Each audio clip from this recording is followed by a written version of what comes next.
Pero ya tenemos la primera entrevista del día de hoy porque dijimos que hubo elecciones en Italia. Bueno, fue tema de toda la semana el triunfo de Giorgia Meloni, el triunfo de la derecha en Italia. Y tenemos del otro lado de la pantalla, de la línea, a Nicolás Fuster, magíster en Relaciones Internacionales, coordinador para Sudamérica de Italia Viva. Nicolás, ¿cómo estás? Hola, buen día. ¿Me escuchan? Sí, te escuchamos perfecto. Perfecto, buenísimo. Bueno, es un placer, como siempre, volver a visitarlos. Parece que estoy en un hospital, pero estoy en un café. Ah, bueno. Sé que el background es un poco así azoléjico. Bueno, esto siempre te encontramos en algún espacio gastronómico, Nicolás. A Sí, esta sí, hora de la trato de mañana. darle un poco de, ¿cómo decir? De juntarme con ustedes en cafés, en pizzerías, ¿no? Compartir con ustedes de alguna manera todo eso. Bueno, lo agradecemos. Pero nos da hambre a la mañana, todavía no desayunamos nosotros y nos agarra hambre así. No, un cafecito, así muy tranquilos.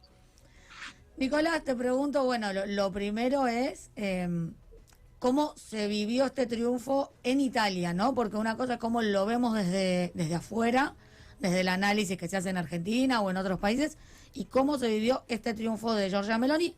Triunfo que después lo desgranaremos, pero no fue tan arrollador, sino que es un triunfo de la coalición y bueno, varias cuestiones, pero cómo se vivió, cómo se analizó.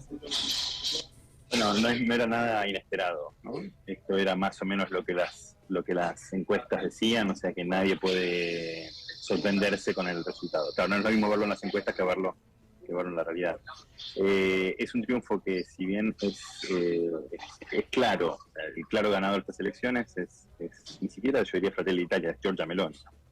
Pero bueno, es una victoria, ¿cómo decir?, que depende de los socios minoritarios de su coalición, que son la Lega y Forza Italia, ¿no? O sea, la coalición de derecha, el espacio, yo diría el espacio político de derecha en Italia, compuesto por tres partidos. Uno es Forza Italia, del inmortal Berlusconi. El segundo es la Lega, de Matteo Salvini. Y el tercero es Fratelli d'Italia, o Hermanos de Italia, de Giorgia Meloni, ¿no? Fratelli d'Italia, que es el partido que está más a la derecha, siempre había sido el socio minoritario de la coalición.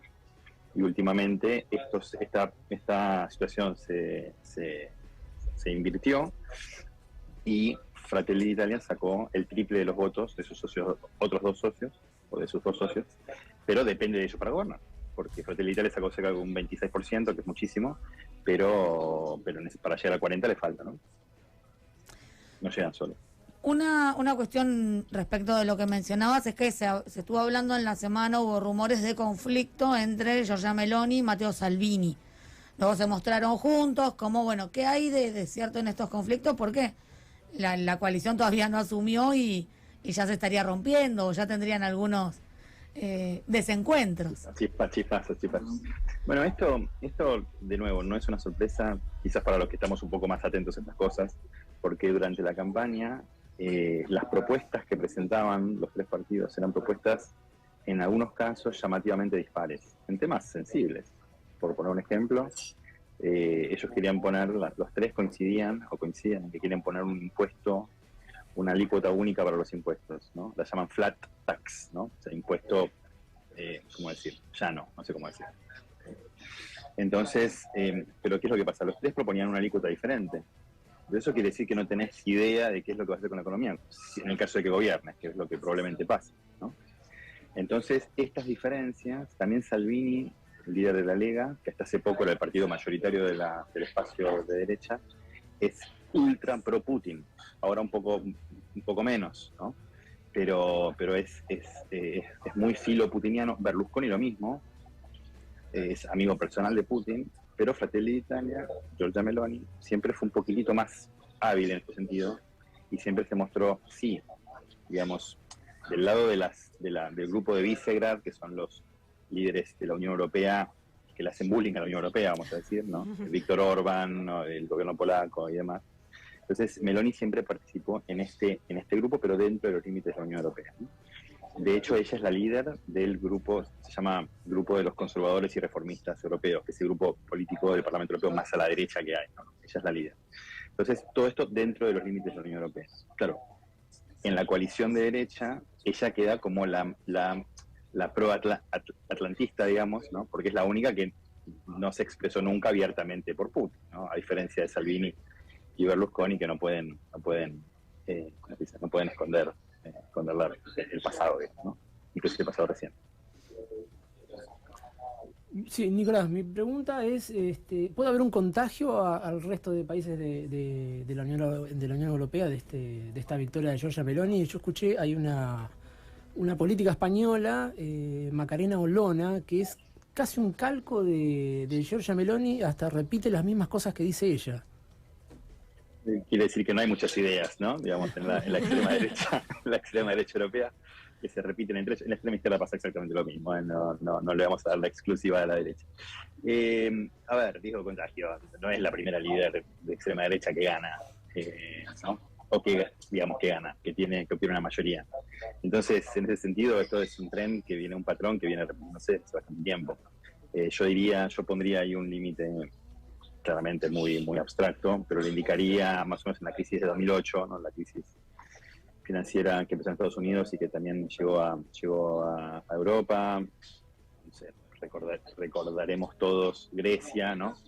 El desastre económico en Grecia y todo eso, y eso sumado a otros factores, como por ejemplo un flujo de inmigrantes especialmente alto en 2015. Todo eso dio lugar a varias fuerzas políticas de extrema derecha, llamadas populistas, ¿no? Muy conservadoras, ¿no? Entonces, este apoyo, digamos, a estos espacios políticos es bastante volátil. En Italia ya vemos, ¿no? La Lega tenía el 34% hace 2 años y ahora sacó el 8%. Es muy difícil perder un porcentaje tan significativo en tan poco tiempo, ¿no? En España vemos que Vox también tuvo un pico y ahora está como un poco bajando. Bueno, en Francia, que tiene un sistema diferente, un sistema semipresidencialista, no es un sistema parlamentario, pero Le Pen, si vamos a ver desde el padre de Le Pen, que es el primero que se presentó a elecciones y que el primero que llegó al balotaje, mejor dicho, con Jacques Chirac, siempre en el balotaje el candidato de derecha es o de extrema derecha, va sacando cada vez más votos, ¿no? Entonces, si seguimos con este ritmo, quizás dentro de 5 años o 4 años, cuando sean las elecciones otra vez en Francia, pueda ganar, ¿no? El candidato de derecha. Entonces, y esto también pasa, hubo elecciones en Suecia hace poco, ¿no? Y el gobierno socialista, ya no va a haber más un gobierno guía socialista, va a haber un gobierno probablemente guiado por un espacio político de derecha que incluya a la extrema derecha dentro, ¿no? Decíamos, en Hungría están en el gobierno desde hace mucho tiempo, en Polonia lo mismo, etcétera, etcétera, etcétera. Entonces, un contagio. Yo creo que eso es parte de lo que pasa en Europa en general. Me llama mucho la atención una cosa, y ahí me pongo me visto de politólogo, esto de que muchas veces los partidos de centro izquierda o centro derecha, en situaciones polarizadas, en países con sociedades polarizadas, tienden a ir detrás de la extrema, si son de izquierda y son de derecha, ¿no? Porque si no quedan en el centro y el centro es visto como una debilidad. Entonces vemos que en España, por ejemplo, el Partido Popular se voxizó un poquito. Vemos que en Italia, Forza Italia, que era históricamente el partido liberal de centro-derecha, ahora ayudó a la caída del gobierno de Draghi y ahora va a ayudar a la constitución del gobierno de Meloni, etcétera, etcétera, ¿no? Entonces, como a veces, lo mismo pasa, insisto, con la izquierda, ¿no? En este caso estamos analizando la derecha, pero también pasa en la izquierda. Entonces, bueno, esto es un dato bastante curioso, ¿no? ¿Qué pasaría si la centro-derecha fuera centro-derecha y no fuera ¿no? el asistente, digamos, de la extrema derecha? Eso sería también interesante. Pero bueno, no quiero irme más por la rama. No, interesante. Además, un comentario nada más que tiene que ver también con la situación económica que viene atravesando la Unión Europea en el último tiempo y cómo esto pone en jaque a todos los gobiernos. O sea, la búsqueda también de la salida, quizás no tanto desde el convencimiento ideológico, sino desde el pensar en alguien nuevo que pueda resolver una situación económica que no depende únicamente de la Unión Europea, pero que sin duda es una de las regiones más afectadas. Y de hecho, inclusive, volviendo a lo que decíamos antes del gobierno que probablemente se constituya en Italia próximamente, en el futuro inmediato, es muy probable que no lleguen a gobernar durante los 5 años de la legislatura. Bueno, en Italia creo que ningún gobierno gobierna los 5 años de la legislatura, ¿no? La legislatura natural dura 5 años, muchas veces se hacen elecciones anticipadas, entonces la legislatura dura menos. Yo creo que ningún gobierno, quizás me estoy equivocando, puede haber una excepción, pero desde 1948 hasta hoy ningún gobierno duró 5 años, siempre evocando. Es probable que el gobierno de derecha que eventualmente asuma no consiga gobernar los 5 años por esto, por estas diferencias que tienen entre ellos, ¿no? Que no, no creo que sean del orden de lo ideológico, ¿eh? Creo que son temas distintos, por ejemplo, económicos, temas de egos también, etcétera. A la vez en Italia desde hace, no sé, 25 años, tiene éxito la fuerza política que es vista como nueva, ¿no? No como competente o incompetente, atención, como nueva. Entonces Berlusconi era el nuevo, duró bastante, Renzi era el nuevo, Movimiento 5 Stelle eran los nuevos, Salvini era percibido como el nuevo, Giorgia Meloni fue ministra de Berlusconi. Es la 4ª legislatura que es parlamentaria, no es una persona ajena a la casta, uso muchas comillas, ¿no? Pero es percibida como tal. Entonces, bueno, puede ser que después de 1 o 2 años se pinche su bola de consenso, que es lo que habitualmente pasa con los líderes. Romy. Sí, hablamos un poco de las causas, si es que existen, ¿no? De este ascenso de la derecha, y lo planteamos, bueno, en términos económicos, crisis, cuestiones inmigratorias. ¿Qué pasa con el discurso más desde el lado de lo ideológico, ¿no? De las posturas? Sobre todo, bueno, Meloni ha sido muy enfática en sus discursos con respecto a la familia, con respecto al rol de las mujeres, con el tema, bueno, un poquito más amplio de los derechos humanos. ¿Qué pasa ahí con lo discursivo y a qué sectores se interpela, ¿no? Hay un ascenso también de la juventud de ultraderecha, es un poco dividido. ¿Cómo ves eso? Bueno, una pregunta un poco amplia. No sé si voy a poder responderlo de manera concisa. Aparte, dada mi habilidad natural para evitar las respuestas demasiado concisas y hablar mucho de muchas cosas. No, creo que es todo más simple de lo que dije. Creo que tu pregunta le da una complejidad, claro, hay una complejidad, claro, hay una serie de causas distintas, pero creo que todo esto responde un poco más a una parte del electorado italiano que es de derecha, que va a votar al que esté a la derecha, una parte del electorado que es completamente volátil. En Italia, a ver, en los últimos menos de 10 años, yo diría quizás 5 o 7 años, quizás, no más de 7 años, hubo diferentes partidos, no diferentes partidos completamente distintos, ¿no? Que proponían cosas completamente distintas que pasaron el 30%, ¿no? Partido Democrático con Renzi, 41%, Movimiento 5 Estrellas, 30 y pico por ciento, decía otra cosa, Lega, 34%, y ahora Fratelli Italia, que se acerca bastante. Entonces, hay un dato muy curioso, que es que creo que 2/3 de los italianos aprueban el gobierno de Mario Draghi. Gobierno de unidad nacional, no identificado con ningún partido, ¿no? Pero a la vez, cerca del, ¿cuánto era? Creo que más del 60, creo que el 70% de los electores que votaron en estas elecciones, que votó un 63% del padrón, no votó todo el mundo, el 70% de la gente que fue a votar lo hizo por partidos que no apoyaron a Draghi, ¿no?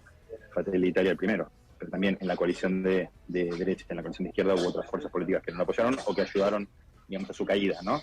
Entonces, hay cierto elemento de, por supuesto, el pueblo sí tiene razón, claro, como cliente, pero también hay cierto elemento de contradicción en una porción del electorado, ¿no? Y bueno, ¿cuál es la lógica que se sigue? Y bueno, hay una parte en la que yo por lo menos no logro explicarme más.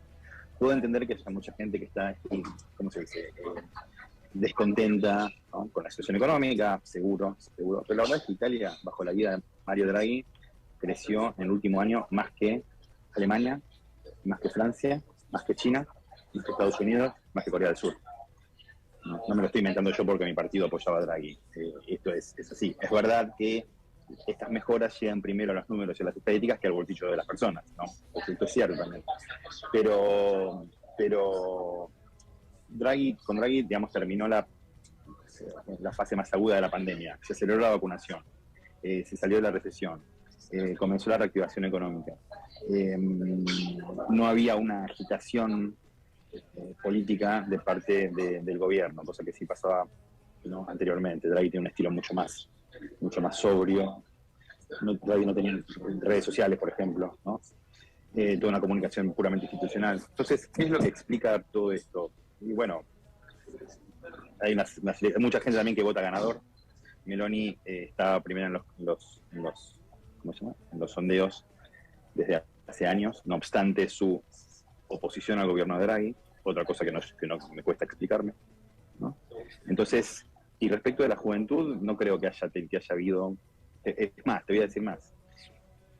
En los sondeos que hubo entre los jóvenes entre 18 y 24 años, la primera coalición fue la nuestra, la coalición de Italia Viva y Acción, el llamado tercer polo, ¿no? O sea, si hubiera votado solamente la población entre 18 y 24 años, habría ganado una fuerza de centro, una fuerza liberal democrática, una fuerza europeísta, una fuerza que hizo que Mario Draghi se convirtiera en primer ministro y que proponía volver a colocarlo a la guía del gobierno. Entonces esta cuestión de que los jóvenes van con la extrema derecha, sí, habrá una parte de los jóvenes que la votan, pero no es para nada la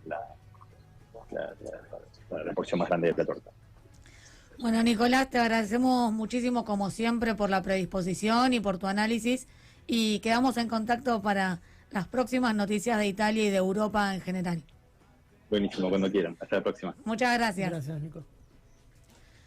Bueno, pasaba Nicolás Fuster, politólogo, magíster en Relaciones Internacionales, haciendo un análisis más amplio de lo que fueron las elecciones en Italia, el resultado de las elecciones en Italia. Y un panorama más o menos de lo que puede llegar a venir, sobre todo con estos tres egos tan grandes como Meloni, Salvini y Berlusconi. Un Berlusconi ya grande, quizás. Pero que no deja de... No deja de ser Berlusconi. Exacto, no deja de ser Berlusconi y Salvini y Meloni van a chocar. El tema es si van a chocar Italia o solamente van a chocar entre ellos.